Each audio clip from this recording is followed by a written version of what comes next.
आप सबने बताया कि परमात्मा बहुत सुलभ है। वस्तुतः परमात्मा इतना सुलभ है कि परमात्मा को ढूंढने की आवश्यकता ही नहीं, बस अपने को मोड़ लेना। जो हम बाहर देख रहे हैं वही हम अपने भीतर देखना। अगर हम अपनी दृष्टि को अपने भीतर देखने लगे तो हमको परमात्मा कहीं दूर है ही नहीं। परमात्मा हमारी सारी क्रियाओं को देख रहा। द्वासुपर्णा सरिजा सखाया समानम वृक्षम परिषद जाते, इस देह रूपी शरीर में, इस देह रूपी पुरी में जिसमें 8 चक्र है, 9 द्वार है, इसी में जो हिरण्यमय कोश है, एक आनंदमय कोश है, उसी के भीतर वो परमात्मा वैसे ही है जैसे ये अनंत आकाश, वैसे ही परमात्मा अनंत रूप से हमारे भीतर है। परंतु हमें उसका अनुभव, हमें उसका ज्ञान क्यों नहीं? ज्ञान इसलिए नहीं होता कि हम ठीक से देखना नहीं जानते। यदि कोई सद्गुरु मिल जाए, यदि कोई सुंदर ग्रंथ मिल जाए, यदि कोई अच्छा व्यक्ति मिल जाए और वह दिखा दे तो बहुत ही सहज है, तनिक भी विलंब नहीं लगता। आनंद आपके भीतर लबालब भरा हुआ है, सुख आपके भीतर भरा हुआ है, बस एक झीना पर्दा है। उस झीने पर्दे को हटाना, और वह पर्दा क्या है? मैं मेरा तू तेरा का पर्दा है। यदि हम अपने बच्चे को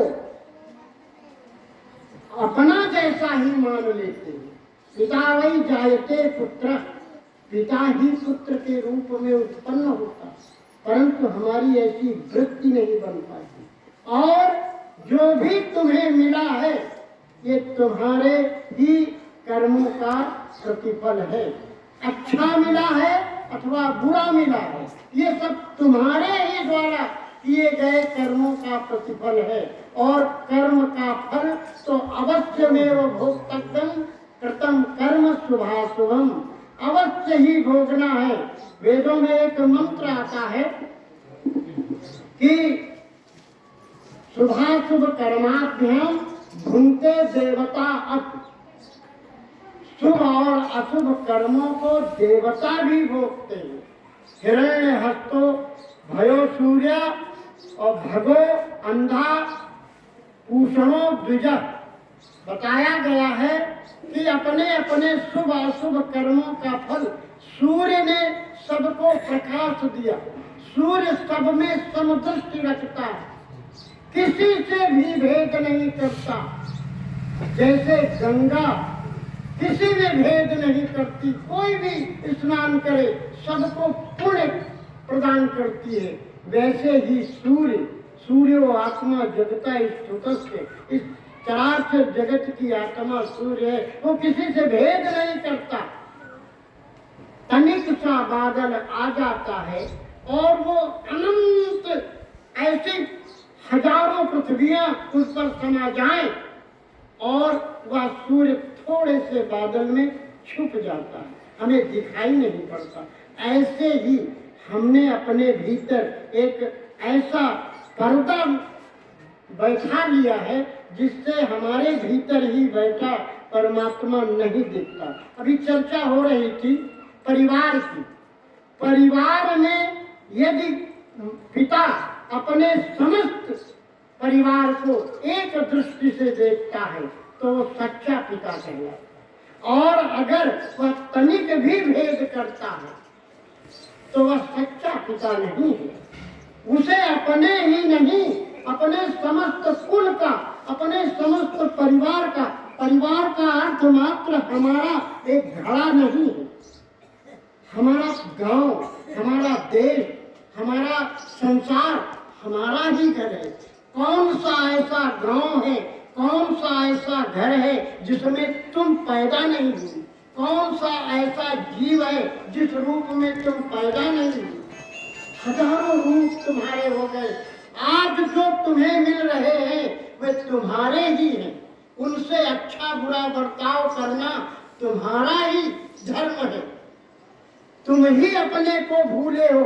और एक बेटे के साथ अच्छा व्यवहार, जो कमाई करता है धन देता है उसके साथ अच्छा, जो कमाई नहीं करता धन नहीं देता उसके साथ बुरा व्यवहार। ये दृष्टि हमारी, अरे हमारा ही है। सारे एक वृक्ष के सारे बीज उसी वृक्ष के हैं।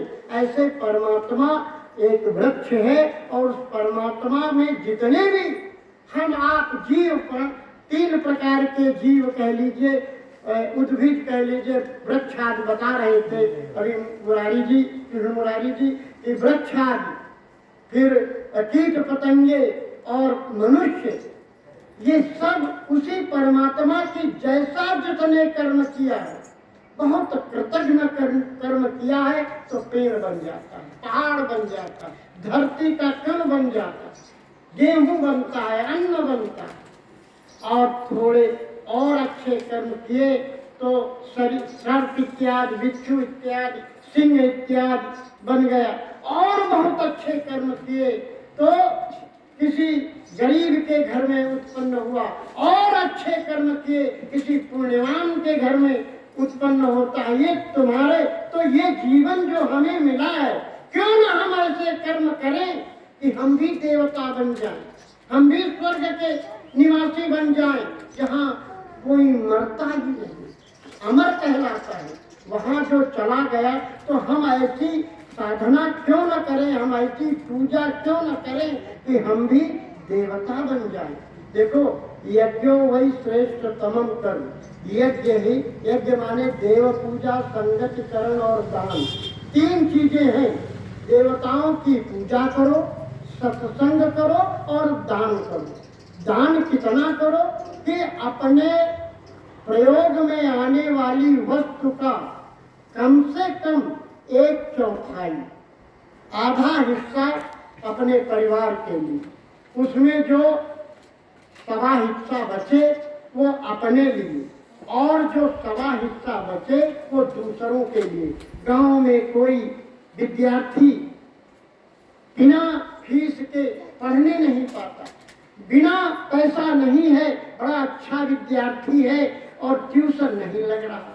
अरे कम से कम एक आदमी अगर 1 महीने का ट्यूशन उसको लगवा दे और 12 आदमी मिलकर अगर उसको ट्यूशन, तो एक अच्छा आपकी ही एक संतान, आपके गांव का, आपके ही घर का एक बच्चा बड़े ऊंचे पद पा सकता है। और वो कभी ये भूलेगा ही नहीं कि मेरी सहायता कृष्ण मुरारी ने नहीं की या आपने की कि आपने नहीं की, वो कभी भूले।